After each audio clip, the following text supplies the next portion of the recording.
Good morning, students. Today we are going to discuss the next topic of the chapter, that was small business. We have started, but the chapter is not so huge or lengthy. Today we are going to complete it. Only the two topics are left now. So let's start.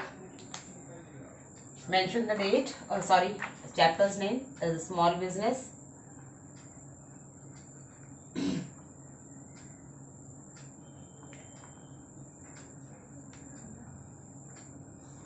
Yesterday we talked about the characteristics and features of small businesses. Now we will discuss the government assistance and special scheme for industry in rural areas. कि rural areas में जो भी government की schemes हैं वो क्या क्या हैं और उनसे क्या क्या फ़ायदा होता है. So government scheme की अगर हम बात करें, government assistance की अगर हम बात करें,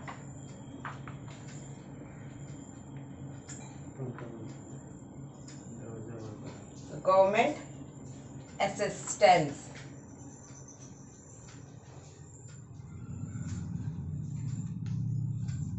If we talk about government assistance, then there is two types of government assistance they provide to small businesses. First is institutional support. Institutional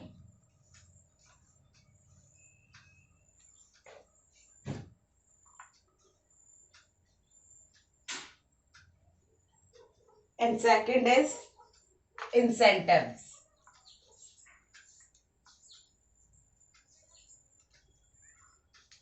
Incentives offered by government.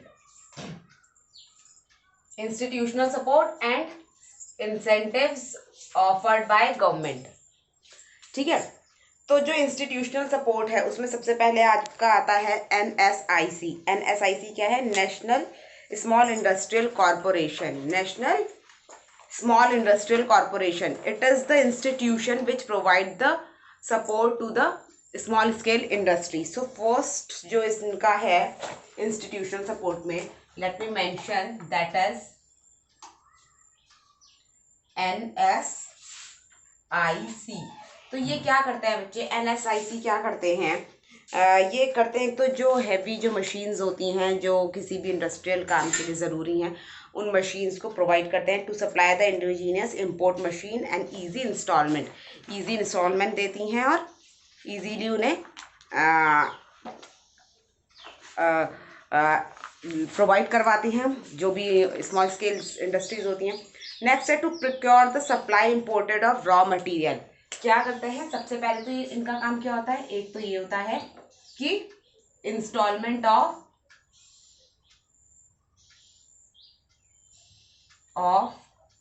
Machines. Second is provide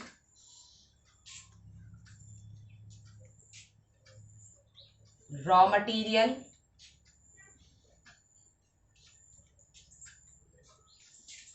raw material provide करते हैं किसी भी industrial काम के लिए, किसी भी company small scale में अगर जो भी काम हो रहा है तो उसके लिए रॉ मटेरियल चाहिए होगा तो रॉ मटेरियल प्रोवाइड करते हैं. To export product of SSI. Main है क्या है? Export the product of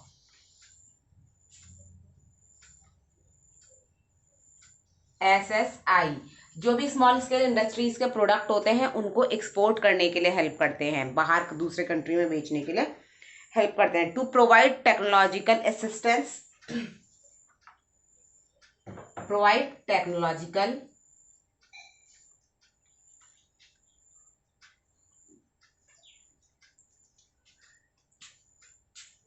assistance.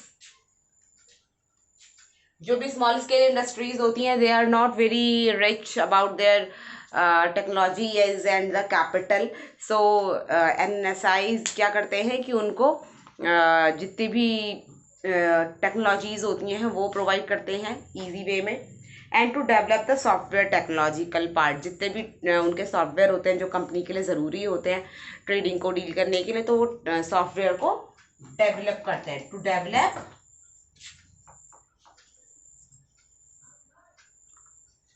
The technology, software को डेवलप करते हैं, ठीक है। Now the next is incentives offered by government. तो क्या इंसेंटिव्स का मतलब क्या होता है? इंसेंटिव्स का मतलब होता है बेटा, जो भी फैसिलिटीज, जैसे मान लो आपने कई कंपनीज में ऐसा सुना होगा कि they provide the accommodation, they provide the parking, or they provide the milk allowance or clothing allowance or shoe allowance. They all things are providing for their employees. So what are all these things called? These all things are called the incentives. मतलब एक तो होता है salary और एक होता है अलग से कुछ incentives देना, ठीक है। तो गवर्नमेंट भी कुछ incentives जिन्हें प्रोवाइड करती है, तो वो incentives क्या होते हैं? To provide the employment opportunity in all areas. क्या है? एम्प्लॉयमेंट अपॉर्चुनिटी दे रही हैं, employment opportunity, employment opportunities provide कर रहे हैं रूरल एरियाज में गवर्नमेंट। सेकंड है to develop local skill and resource. क्या कर रहे हैं? डेवलप लोकल स्किल, मतलब जो रूरल एरियाज के लोकल पीपल्स के अंदर जो स्किल्स हैं, जो भी एफिशिएंसी है काम करने की, उसको डेवलप कर रहे हैं। किस तरह से डेवलप कर रहे हैं? इंडस्ट्रियलाइजेशन को डेवलप करके लोगों को पता चल रहा है कि हाँ वो ये भी कर सकते हैं, वो ये भी कर सकते हैं, है ना। वरना कई बार क्या होता था कि जो लेबर फोर्स होता था रूरल एरियाज का, वो वेस्ट हो जाता था। कि कई बार ये होता था कि गाँव के लोग भी जो होते थे वो काफ़ी स्किल्ड होते थे, काफ़ी अच्छा उन्हें काम आता है, बहुत सारी चीज़ों का उन्हें नॉलेज है, बट उस चीज़ का उन्हें फ़ायदा नहीं मिल पा रहा है क्योंकि गांव में ऐसी कोई इंडस्ट्री या ऐसी कोई कंपनी ही नहीं है। नेक्स्ट है to restrict the migration. It is a very important topic, that is restrict the migration. जैसे एम्प्लॉयमेंट की उसमें खोज में, या फिर जैसे to find the employment, people get migrated from rural to urban areas. Rural area से अर्बन एरिया आ जाते हैं लोग, माइग्रेट हो जाते हैं। तो अब उन्हें वो माइग्रेशन की ज़रूरत नहीं होगी क्योंकि अब रूरल एरियाज में ही उनको एम्प्लॉयमेंट मिल रहा है, रूरल एरियाज में उनको कंपनीज मिल रही हैं जहाँ पे वो काम कर सकते हैं। So there is no need to migrate. Okay, तो उससे क्या होता है कि अर्बन एरियाज में ज़्यादा पॉपुलेशन भी नहीं होती है। नेक्स्ट है establishment of industrial state in backward area. मतलब हम इसको बोल सकते हैं development of backward areas.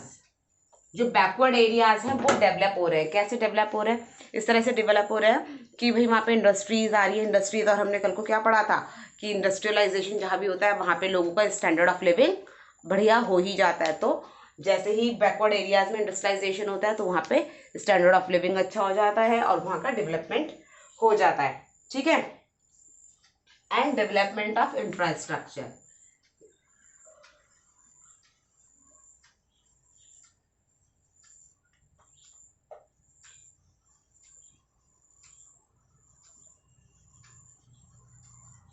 Development of infrastructure. अब अगर कहीं पे इंडस्ट्रियलाइजेशन हो रहा है, कंपनी खोली जा रही है, तो ऑब्वियसली उस एरिया का इंफ्रास्ट्रक्चर, जैसे चाहे रोड है, चाहे लाइटिंग सिस्टम, इलेक्ट्रिसिटी सिस्टम है, वाटर सिस्टम है, इन सब चीज़ों को थोड़ा सा वेल मेंटेन रखना ही होगा सो दैट काम को ईजीली किया जा सके, है ना। तो ये सारी चीज़ें हैं। उसके अलावा transport subsidy government provides, capital subsidy and infrastructure subsidy, इन तीनों चीज़ों पर गवर्नमेंट सब्सिडी देती है जिससे कि कम खर्चे में ज़्यादा काम हो जाता है। Okay, that is all for today and the chapter is completed now. Tomorrow I'll share the notes and question answer related to the chapter. Till then you revise the chapter and try to learn it for upcoming half yearly examination. Till then, take care.